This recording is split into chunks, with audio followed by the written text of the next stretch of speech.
nombre es Lauren Torres, miembro del Grupo de Interés de Ginecología y Obstetricia de la Universidad del Rosario.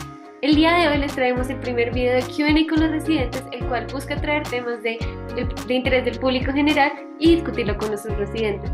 Para el video de hoy vamos a hablar sobre anticonceptivos con nuestra invitada especial, la doctora Alejandra Vivas. Doctora, ¿cómo te encuentras el día de hoy?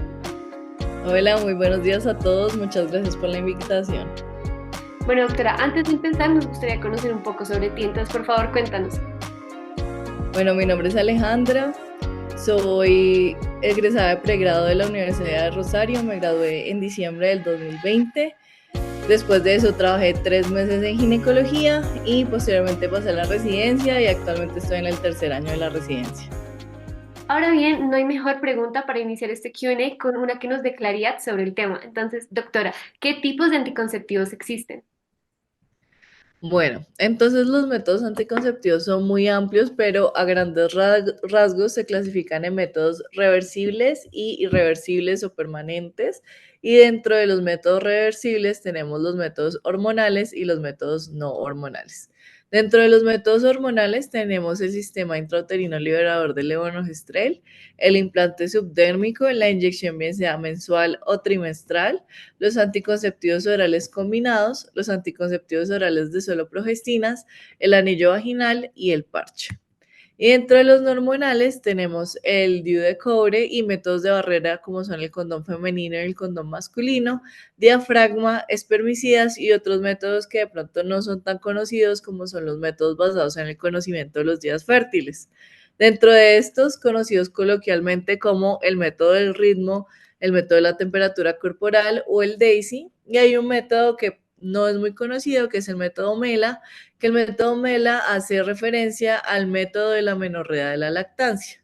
Entonces, tiene que cumplir algunas características muy importantes para decir que la paciente está bajo el método MELA, que es que el bebé no tenga más de 84 días de vida, que la lactancia materna sea exclusiva, es decir, que el bebé ni siquiera tome agua del biberón, que lacte al menos 100 minutos al día, que tenga al menos 5 tomas al día y que entre 2 tomas no haya una diferencia de más de 6 horas. Si se cumplen todos esos requisitos, se habla que tiene una efectividad hasta el 98%.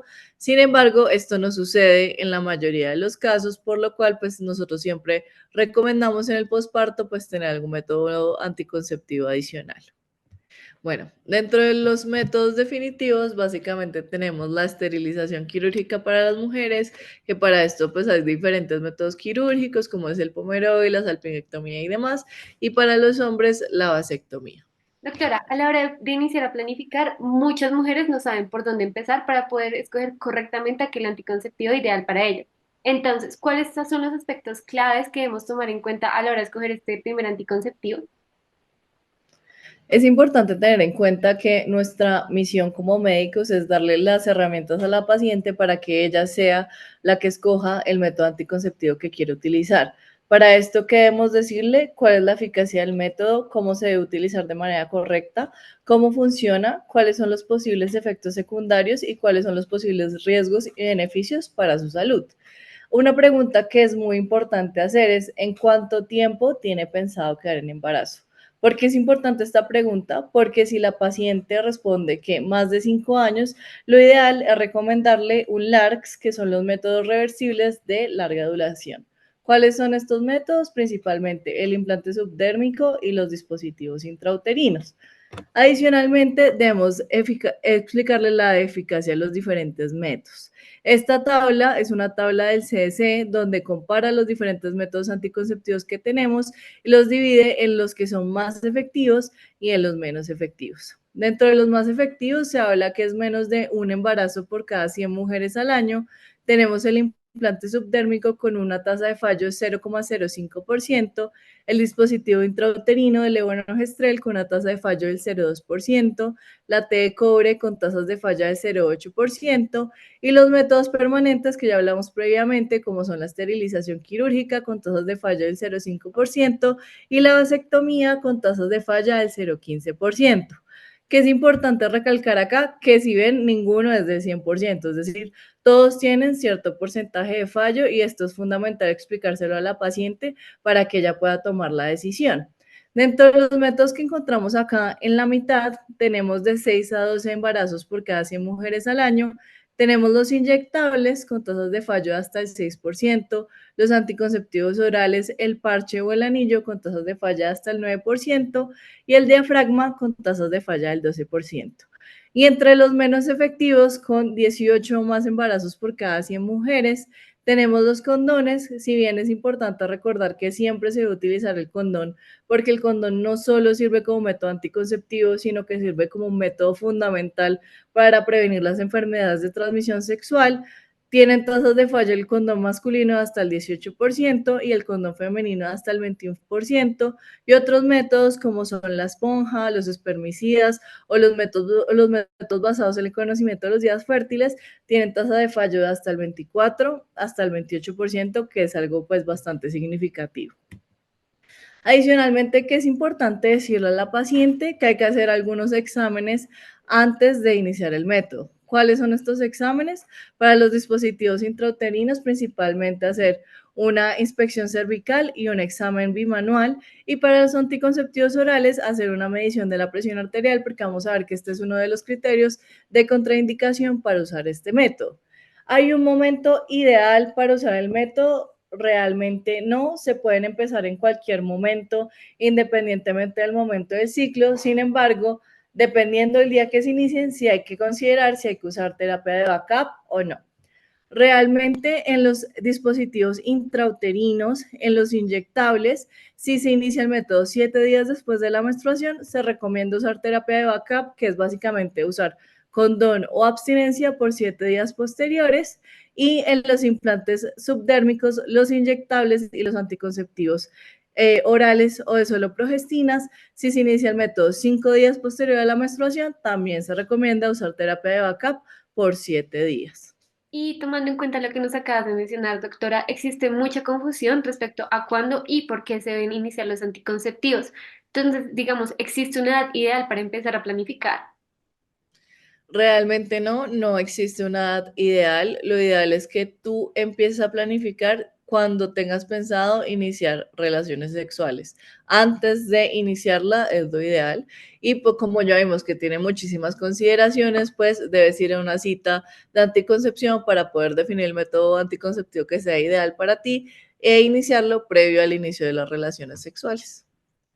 Ahora bien, doctora, ¿cuáles son aquellos errores más comunes que usted ha identificado que cometen las pacientes durante la consulta? Bueno, ya hablamos que ningún método es 100% efectivo, pero sí es importante tener en cuenta que en medida que disminuyan estos errores, va a aumentar la tasa de efectividad y va a disminuir la tasa de fallo. Realmente los errores ocurren ¿por qué? Por una información inadecuada, y es por eso la importancia de la cita de planificación familiar para que la paciente conozca su método y lo elija y tenga su desconocimiento sobre el mismo. Dentro de las fallas más frecuentes, ¿cuáles son? Pues las fallas en la toma y la poca adherencia al método. Esta tabla me gusta porque básicamente compara el uso típico del método versus el uso perfecto, y vemos cómo los diferentes anticonceptivos cambian o no esta efectividad dependiendo del uso. Dentro de los que menos se ven afectados, principalmente los implantes subdérmicos o los dispositivos intrauterinos, casi ninguna alteración porque pues no dependen de la paciente, pero métodos que sí dependen de la paciente, como los anticonceptivos orales, el parche o el anillo, vemos que el uso perfecto tiene una tasa de fallo del 0,3% versus el uso típico con tasas de falla del 8%, que fue lo que mencionamos previamente. Entonces, sí es muy importante recalcar que si la paciente va a utilizar estos métodos, debe comprometerse y tener la responsabilidad de utilizarlo de una manera adecuada para intentar minimizar esta tasa de fallo. Y acá también compara qué pacientes continúan con el método un año después de iniciarlo. Y esto también es importante porque habla de la adherencia hacia el método. Dentro de estos, pues los que mayor adherencia tienen son los dispositivos intrauterinos y los implantes subdérmicos, obviamente la esterilización también, pero otros anticonceptivos como son los espermicidas o el conocimiento de los días fértiles realmente tienen muy poca adherencia. Y los anticonceptivos orales varía la adherencia de un 53 hasta un 68%. Entonces, siempre es importante explicarle bien a la paciente cuáles son las consideraciones del método y pues que ella conozca el método para que así mismo se comprometa y disminuya las tasas de fallo. Doctora, como bien ha hecho énfasis de tener una cita con planificación familiar antes de iniciar un método anticonceptivo, nos surge la duda, ¿cada cuánto debemos volver a acudir a consulta una vez hemos iniciado aquel método anticonceptivo? El seguimiento del método realmente depende del método que la paciente haya escogido. Para los dispositivos intrauterinos se recomienda un seguimiento de 3 a 6 semanas posterior a la inserción, básicamente para evaluar la localización, cómo están los hilos y si tiene algún efecto adverso. Y para los anticonceptivos orales se recomienda un seguimiento a los 3 meses para evaluar los efectos adversos. Para los demás métodos, realmente no hay una indicación de hacer alguna cita de seguimiento, sin embargo, es muy importante aclararle a la paciente que siempre que tenga algún efecto adverso al método, debe pedir una cita y debe consultar. ¿Por qué? Porque que tenga algún efecto adverso no quiere decir que inmediatamente se deba cambiar de método o haya que retirarlo, sino que muchas veces esos efectos adversos se pueden controlar con medicamentos y evaluar si la paciente puede continuar con el método que ya tiene. Si definitivamente es algo que, bueno, le está afectando su calidad de vida y demás, pues en ese caso se habría que considerar hacer una nueva cita y evaluar cuál otro método le puede servir a ella. Esta es la tabla que la OMS nos da de las recomendaciones del seguimiento. Básicamente lo que nos dicen es siempre discuta los diferentes efectos adversos y evalúe si hay algún problema con el método que necesite que lo cambie.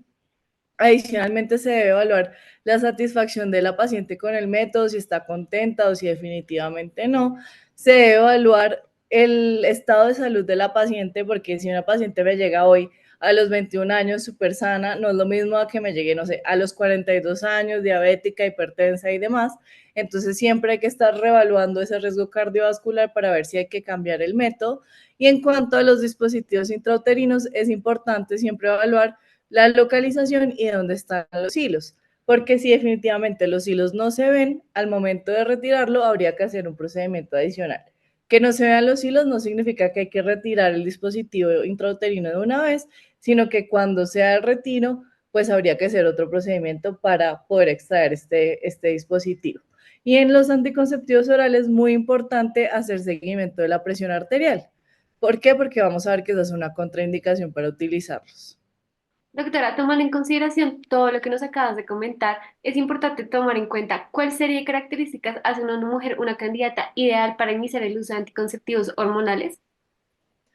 A mí me gusta más plantear esta pregunta: ¿qué paciente no es candidata a anticoncepción hormonal? Entonces, hay unas contraindicaciones que son absolutas y otras contraindicaciones que son relativas.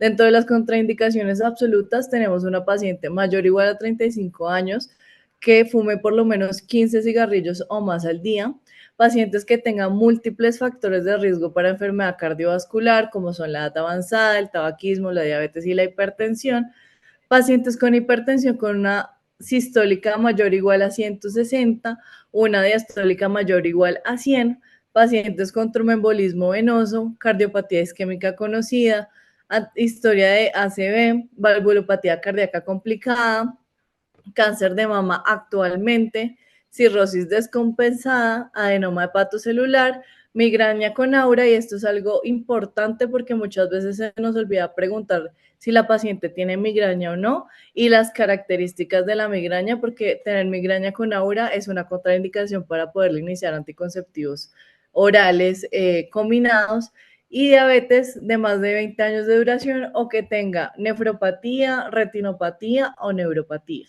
Eso dentro de las contraindicaciones absolutas.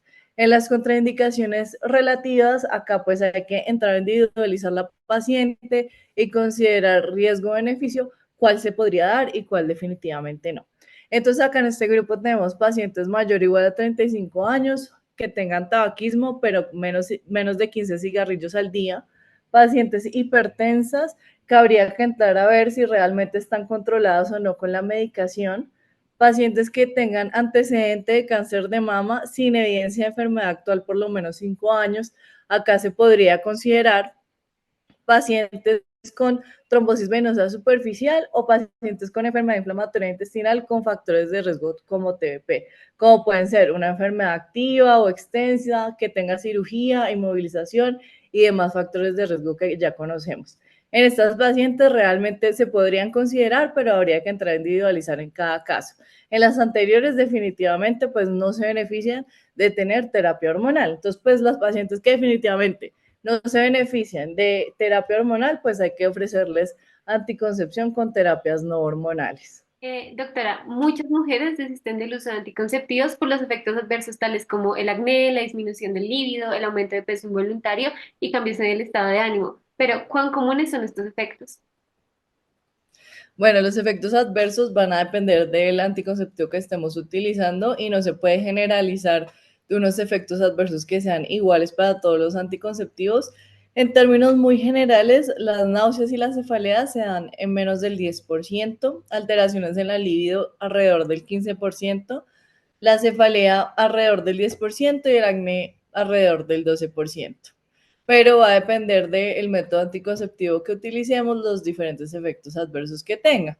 Por ejemplo, el acné, que es algo que siempre lo preguntan, hay métodos que tienden a dar más acné, como son los métodos de celoprodgestinas, y por el contrario, hay otros métodos que tienen un efecto beneficioso para el acné, como son los anticonceptivos orales combinados, y es por eso que a las pacientes con acné muchas veces se les formula este tipo de anticonceptivos para ayudarles en este efecto adverso. Hay otros efectos adversos como son la menorrea, el dolor de cabeza, el hirsutismo. Por ejemplo, el hirsutismo también aumenta con el uso de métodos de solo progestinas y mejora con el uso de anticonceptivos orales combinados. Entonces, hablar en términos generales de los efectos adversos es muy complicado, pero sí, siempre que la paciente esté considerando en escoger un método, hay que entrar a ver para ese método en específico cuáles son sus efectos adversos más comunes y si la paciente realmente está dispuesta a tener ese tipo de efectos adversos o si mejor es escoger otro método anticonceptivo que se ajuste más a las necesidades de la paciente. Doctora, ¿existen estrategias complementarias que podamos tomar para complementar ese uso de anticonceptivos? Bueno, realmente, bueno, esta tablita nos habla como de cómo hacer el método un poco más eficaz, pero no hay como algún tipo de herramienta en el cual, no sé, se valide utilizar dos métodos anticonceptivos ni nada de eso. Hay que escoger un solo método y ese método utilizarlo de manera correcta. Dentro de lo que otras recomendaciones quedan, básicamente que si se va a hacer la vasectomía, se recomienda utilizar otro método por lo menos por los primeros 3 meses. En los métodos que realmente dependen de la paciente, como son las inyecciones, las píldoras, el parche, la recomendación es usarlo de manera correcta, tomar la píldora todos los días, el parche que esté en el mismo lugar y que se haga el cambio en el tiempo que se debe hacer y que las inyecciones también se hagan cuando se deben hacer y no se pospongan, porque es ahí cuando empiezan a ver las fallas. Y realmente, pues el éxito del método va en que la paciente tenga buena adherencia y que lo tome de la manera correcta. Entonces, digamos que utilizar dos métodos, aparte de pues lo que ya hablamos del condón, sino algún otro método adicional, no tiene evidencia. Hay que escoger es solamente un método y ese método utilizarlo de la manera correcta. Y para finalizar, doctora, traemos una pregunta que le pasa muy a menudo a las pacientes y es, ¿qué debemos hacer si olvidamos tomar una pastilla? Bueno, esta pregunta me gusta mucho porque realmente sí es algo muy frecuente y la respuesta también es depende hace cuánto tiempo se te olvidó. Entonces, si se olvida menos de 24 horas o de 24 a 48 horas, lo que toca hacer es, de una vez, tómate la pastilla que se te olvidó, independientemente de la hora que sea. Y luego debes continuar tomándote la pastilla a la hora que te la venías tomando. Digamos que si esto pasa, no es necesario utilizar algún otro método anticonceptivo, pues, o métodos de barrera como el condón adicional, y no es necesario utilizar anticoncepción de emergencia. Simplemente te tomas la pastilla que se te olvidó y continúas con las otras pastillas normalmente. A diferencia de que si son más de 48 horas, realmente si son más de 48 horas que tengo que hacer, me tomo la pastilla que me olvidé y continúo tomándome las pastillas en el tiempo que me las venía tomando, pero acá sí se recomienda utilizar el método de backup, como son el uso de condones o la abstinencia por 7 días posterior a ese olvido de la pastilla. Adicionalmente hay que tener en cuenta que si se olvidó en la última semana de las píldoras, es decir, en un pack de 28 días, en el día 15 a 21, realmente se recomienda evitar el tiempo libre de hormonas. Yo termino el primer pack y después de eso inicio de una vez el segundo. Sí, definitivamente no puedo iniciar de una vez el segundo por X, Y o Z. Debo utilizar también la terapia de backup por 7 días. ¿Y en qué pacientes se recomienda utilizar la anticoncepción de emergencia? Se recomienda si es la primera semana del pack de las píldoras y he tenido sexo sin protección en los 5 días previos. Si esto sucede, realmente sí está recomendado utilizar la anticoncepción de emergencia. Entonces, estos son tipsitos que igual ustedes le pueden dar a la paciente. Igual esta tablita también está en la OMS y está dentro de las recomendaciones, pero tener en cuenta siempre que les pregunten, bueno, se me olvidó qué va a hacer, la primera pregunta debe ser, ¿hace cuánto se te olvidó? ¿Cuánto llevas sin tomártela? Porque ya vemos que dependiendo de eso, pues están las diferentes recomendaciones. Bueno, doctora, y antes de cerrar este Q&A, nos gustaría saber si te gustaría compartir algo más con nosotros.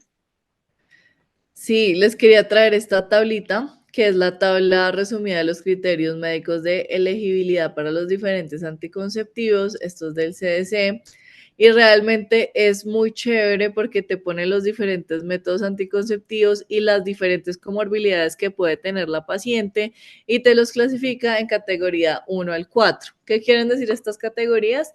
La categoría 1 es que definitivamente no hay ninguna restricción y se puede utilizar el método.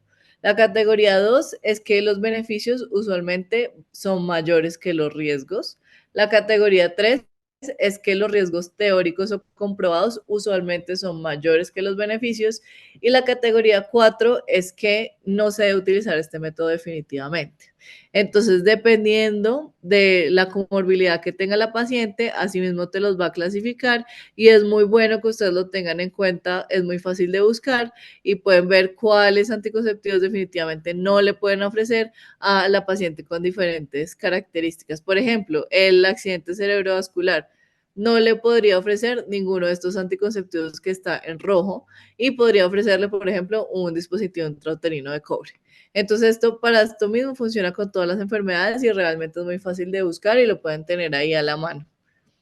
Doctora Alejandra, muchísimas gracias por habernos acompañado el día de hoy y haber resuelto todas las dudas planteadas. Para nosotros es un honor tener y compartir este espacio contigo. Muchas gracias a ustedes por la invitación. Para mí también es un honor estar acá y bueno, que estamos muy abiertos a cualquier iniciativa que tenga el grupo de interés para interactuar con nosotros los residentes. Muchísimas gracias, doctora. Esperamos que cada uno de ustedes le haya sido de ayuda y muy informativo este video y nos vemos en una próxima ocasión. Chao. Chao.